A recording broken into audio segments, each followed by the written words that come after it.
तो आइए अब हम पार्ट 6 के जो आपकी एक्सरसाइज के क्वेश्चन आंसर्स हैं वो डिस्कस करते हैं। तो इसका मैं आपको स्क्रीनशॉट भी आपके सामने है। और इसका पहला प्रश्न है, रक्त के बहाव को रोकने के लिए क्या करना चाहिए। पहला प्रश्न क्या है, रक्त के बहाव को रोकने के लिए क्या करना चाहिए। तो इसका उत्तर है कि रक्त के बहाव को रोकने के लिए उस स्थान पर कसकर साफ कपड़ा बांध देना चाहिए। और यदि रक्त का बहाव फिर भी नहीं रुकता तो फिर हमें जल्दी से मरीज को डॉक्टर के पास ले जाना चाहिए।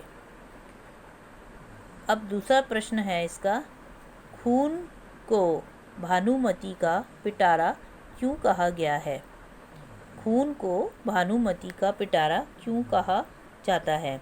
अब इसका उत्तर है, खून को भानुमति का पिटारा इसलिए कहा जाता है क्योंकि जिस तरह से भानुमति के पिटारे में अलग अलग तरह की बहुत सी वस्तुएं होती हैं, उसी तरह खून की एक बूंद को सूक्ष्मदर्शी के द्वारा यानी माइक्रोस्कोप के द्वारा देखने पर उसमें लाखों की संख्या में लाल रक्तकण पाए जाते हैं, जिसकी हम कल्पना भी नहीं कर सकते।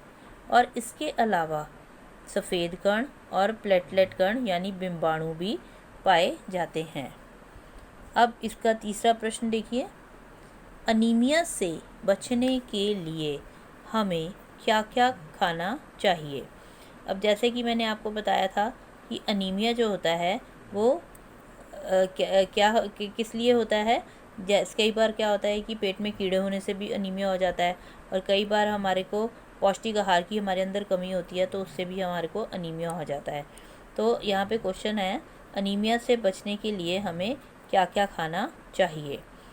तो इसका उत्तर है, अनीमिया से बचने के लिए हमें पौष्टिक आहार सेवन करना चाहिए, यानी कि बैलेंस डाइट हमें खानी चाहिए। हमें अपने भोज्य पदार्थों में उचित मात्रा में हरी सब्जियां, फल, दूध, अंडे व गोश्त खाना चाहिए ताकि हमारे शरीर को उचित रूप से प्रोटीन, लौह तत्व और विटामिन पूरी तरह से मिलते रहें। तो एक बार दोबारा से मैं रिपीट कर रही हूँ इसका आंसर, अनीमिया से बचने के लिए हमें पौष्टिक आहार का सेवन करना चाहिए। हमें अपने भोज्य पदार्थों में उचित मात्रा में हरी सब्जियां, फल, दूध, गोश्त खाना चाहिए ताकि हमारे शरीर को प्रोटीन, लौह तत्व और विटामिन जो है उसकी उचित मात्रा पूरी तरह से मिलती रहे।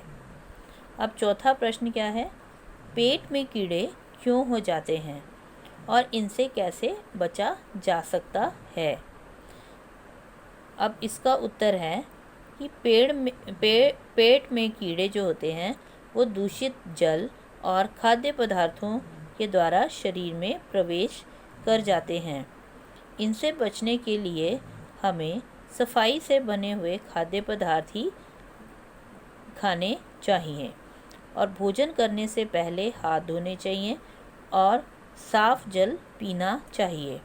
इसके अलावा हमें कभी भी नंगे पांव नहीं घूमना चाहिए क्योंकि ज़मीन की ऊपरी सतह पर एक प्रकार के कीड़े पाए जाते हैं जो त्वचा के माध्यम से हमारे शरीर में प्रवेश करके हमारी आंतों तक पहुंच जाते हैं। इसलिए हमें नंगे पांव कभी भी घूमना नहीं चाहिए। मैं एक बार फिर से इसका उत्तर बता रही हूँ कि पेट में कीड़े क्यों हो जाते हैं। पेट में कीड़े जो होते हैं वो जब हम दूषित जल और खाद्य पदार्थों का सेवन करते हैं तो वो हमारे शरीर में उनके द्वारा पहुंच जाते हैं।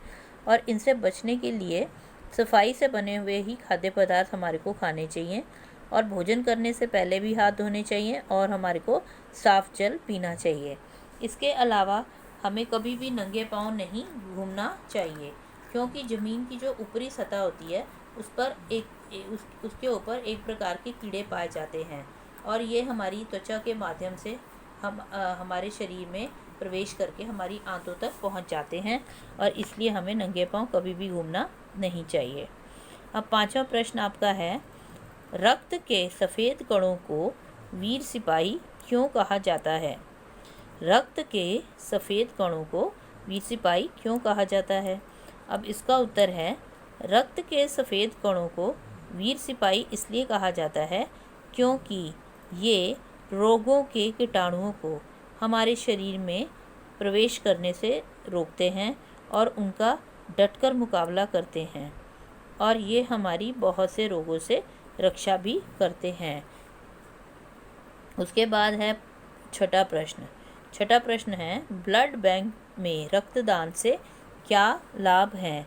ब्लड बैंक में रक्तदान से क्या लाभ हैं? ब्लड बैंक में जब हम अपना रक्त देते हैं तो उसमें रक्त को सुरक्षित रूप से रखा जाता है और किसी भी व्यक्ति को अगर रक्त की आवश्यकता पड़ती है तो उसके लिए ब्लड बैंक से उसके रक्त समूह का रक्त जो है वहाँ आसानी से मिल सकता है। इससे मरीज की जान भी बच सकती है। तो ये थे आपके 6 आपके प्रश्न उत्तर जो आपकी पाठ्य पुस्तकें हैं और इनको आपने बहुत नीटली अपनी उत्तर पुस्तिका में यानी फेयर नोटबुक में करना है।